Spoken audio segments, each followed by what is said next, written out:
सुनवाई के दौरान बोली स्वाति मालीवाल, ये आपको इस समय की बड़ी खबर बता रहे हैं कि मेरी जान को खतरा है, मेरी और मेरे परिवार की जान को खतरा है। विभव कोई आम आदमी नहीं है। अदालत के अंदर रोते हुए स्वाति मालीवाल ने बोलने की, अपना पक्ष रखने की इजाजत मांगी थी, जिसके बाद अदालत की तरफ से उन्हें यह इजाजत दी गई और स्वाति मालीवाल ने विभव कुमार की तरफ से दायर जमानत की अर्जी के दौरान अदालत के अंदर अपना पक्ष रखते हुए कहा, सुनवाई के दौरान स्वाति मालीवाल को भी इजाजत दी गई क्योंकि इस मामले के अंदर विक्टिम है स्वाति मालीवाल और उनकी तरफ से कहा गया कि विभव कुमार कोई आम आदमी नहीं है। अगर उन्हें ये जमानत मिलती है, वो बाहर आता है, तो मेरी जान को खतरा हो सकता है। मेरी छवि खराब करने की कोशिश की गई, मेरी ट्रोलिंग की जा रही है। यह स्वाति मालीवाल की तरफ से बड़ा आरोप लगाया गया अदालत के अंदर।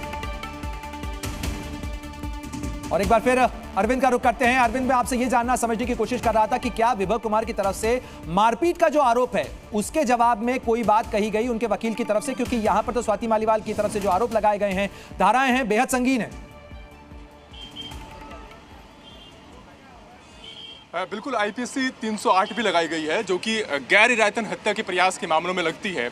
और विभव के वकील की तरफ से बार बार इस बात की दलील दी गई कि अगर स्वाति के आरोपों को सच भी मान लिया जाए, हालांकि उनकी तरफ से कहा गया कि इन आरोपों में सच्चाई नहीं है, लेकिन इसके बावजूद अगर उनको सच भी मान लिया जाए तब भी आईपीसी की धारा 308 के तहत ही मामला बनता नहीं है और ये समझ से परे है कि आखिर ये धारा क्यों लगाई गई। विभव के वकील की तरफ से ये भी कहा गया है कि अगर उस दिन वाकई उनके साथ बदसुल्की हुई थी, उनके साथ ज्यादती हुई थी, उनके साथ मारपीट हुई थी, तो स्वाति मालीवाल कोई आम महिला नहीं है। वो दिल्ली महिला आयोग की अध्यक्ष रह चुकी हैं। वो बखूबी वाकिफ है कि एक महिला के क्या अधिकार होने चाहिए। तो उन्होंने तुरंत उसी दिन पुलिस में शिकायत क्यों नहीं दर्ज कराई, 3 से 4 दिन का इंतजार उन्होंने क्यों किया, और जाहिर तौर पर जो एफआईआर करने में देरी हुई है इसके पीछे उनकी सोची समझी चाल है और बहुत सोच समझ कर ये फैसला लिया गया कि एफआईआर में क्या कुछ आरोप लगाए जाएं। बिल्कुल, अरविंद, मैं लौटूंगा आपके पास में, लेकिन राजू राज भी हमारे साथ जुड़ गए हैं, मैं उनका भी रुख कर लेता हूं। ये तस्वीरें भी आप देख रहे हैं, कोर्ट रूम की तस्वीरें हैं। स्वाति मालीवाल कोर्ट में पहुंची थी और कोर्ट में उन्होंने अपना पक्ष भी रखा। रो पड़ी स्वाति मालीवाल, जिस तरीके से अरविंद भी बता रहे हैं। और स्वाति मालीवाल की तरफ से कहा गया कि अगर विभव कुमार को जमानत मिलती है, वो बाहर आते हैं, तो उनके और उनके परिवार की जान को खतरा भी हो सकता है।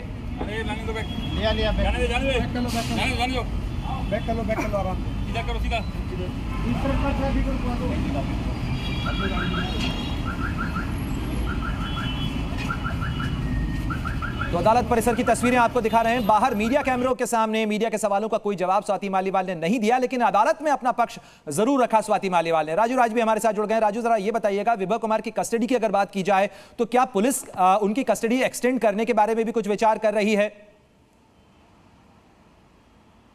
देखिए, निश्चित तौर पर जिस तरीके से पुलिस ने जांच की और 5 दिन की कस्टडी के बाद जब कोर्ट में पेश किया गया था, उस दौरान भी दिल्ली पुलिस ने कहा कि अभी फिलहाल विभव कुमार को न्यायिक हिरासत में भेज दिया जाए, अगर ज़रूरत पड़ी तो आगे भी उनकी कस्टडी ले सकते हैं। दिल्ली पुलिस ने इसके संकेत पहले दिए, क्योंकि दिल्ली पुलिस ने यह भी दलील दी कि जो भी डेटा दिए गए थे वो ब्लैंक डेटा दिए गए थे और जो डेटा बरामद किए गए उसकी जांच फॉरेंसिक जांच के लिए भेजे गए।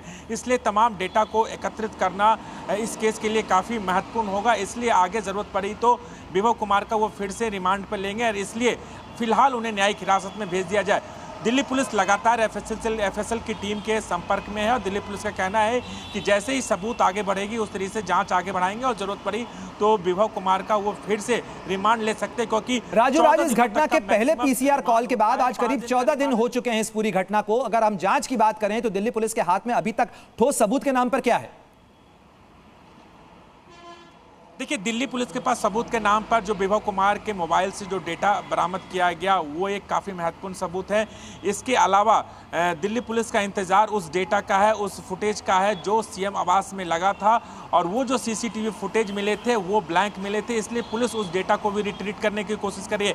इसके अलावा विभव कुमार के घर पर जब दिल्ली पुलिस गई थी तो वहाँ से भी दिल्ली पुलिस ने कुछ महत्वपूर्ण दस्तावेज और डेटा इकट्ठे किए थे। मैं लौटूंगा आपके पास में, राजू आप बने रहिए हमारे साथ में, लेकिन अरविंद का भी करते हैं। अरविंद, जरा ये बताइएगा, स्वाति मालीवाल वहां से निकल चुकी हैं, अब इंतजार है क्या ये फैसला सुनाया जाएगा, ये फैसला अपलोड किया जाएगा? 4 बजे के वक्त का बताया जा रहा है, ये वक्त कि जब ये फैसला आएगा। देखिए, पूरी संभावना है कि जज कोर्ट में अपना आदेश पढ़ेंगे। शाम 4 बजे का वक्त दिया गया है, लेकिन इस बात की संभावना से भी इनकार नहीं किया जा सकता कि अगर फैसला लिखने में देरी होती है तो फिर आदेश कुछ और वक्त के लिए टल सकता है। लेकिन ये जमानत अर्जी एक ऐसे मोड़ पर दाखिल की गई है प्रणय, जब पुलिस के पास अभी भी कस्टडी के लिए वक्त बचता है। अभी तक पुलिस ने जो उनकी कस्टडी हासिल की वो 5 दिनों की है और जब पिछली बार पुलिस ने खुद जुडिशल कस्टडी यानी जेल में भेजने की मांग की थी तो पुलिस की तरफ से साफ किया गया था कि अभी जुडिशल कस्टडी में भेज दिया जाए, लेकिन आगे जरूरत पड़ने पर विभव कुमार को पुलिस रिमांड पर लिया जाएगा। इसके पीछे जो दो बड़ी बातें उनकी तरफ से कही गई थी वो ये कि जो एनवीआर वहां से मिला है उसके वीडियो फुटेज को जांच के लिए फोरेंसिक एक्सपर्ट्स को भेजा गया है, उनकी रिपोर्ट का इंतजार है। जब रिपोर्ट आ जाएगी तो उससे कन्फ्रंट कराना है विभव का। जी अरविंद, अगर दलीलों की बात की जाए तो अतुल श्रीवास्तव जो कि एडिशनल सॉलिसिटर जनरल हैं वो पेश हुए थे वहां पर, उनकी तरफ से क्या पब्लिक प्रोसिक्यूटर जो थे उन्होंने क्या कुछ कहा है इस पूरे मामले को लेकर?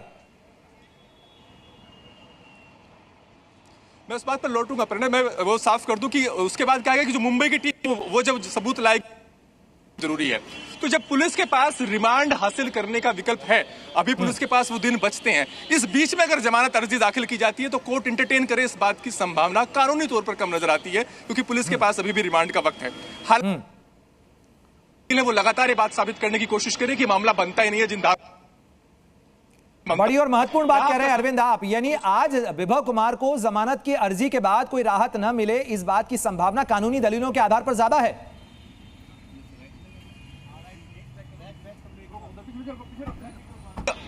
गिरफ्तारी के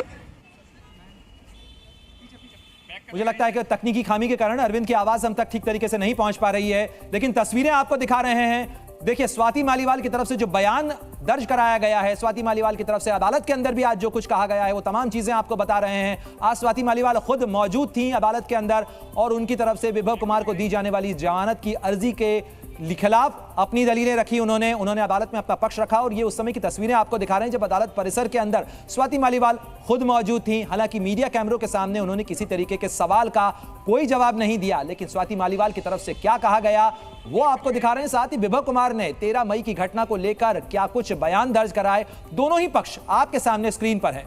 देखिए स्वाति मालीवाल की तरफ से कहा गया कि 9:40 पर मुझे बाहर ले जाया गया, वहीं विभव कुमार की तरफ से कहा गया कि सुबह 8:40 पर वो पहुंची थी।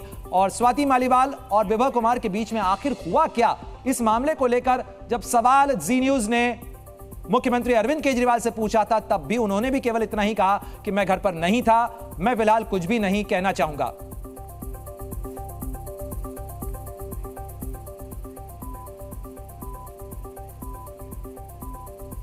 तो लगातार तस्वीरें और अपडेट आपको दिखा रहे हैं। स्वाति मालीवाल के साथ हुई मारपीट के मामले के अंदर विभव कुमार की तरफ से जमानत की अर्जी दाखिल की गई थी और इस मामले के अंदर अभी अदालत का फैसला सामने आना बाकी है। जी न्यूज़।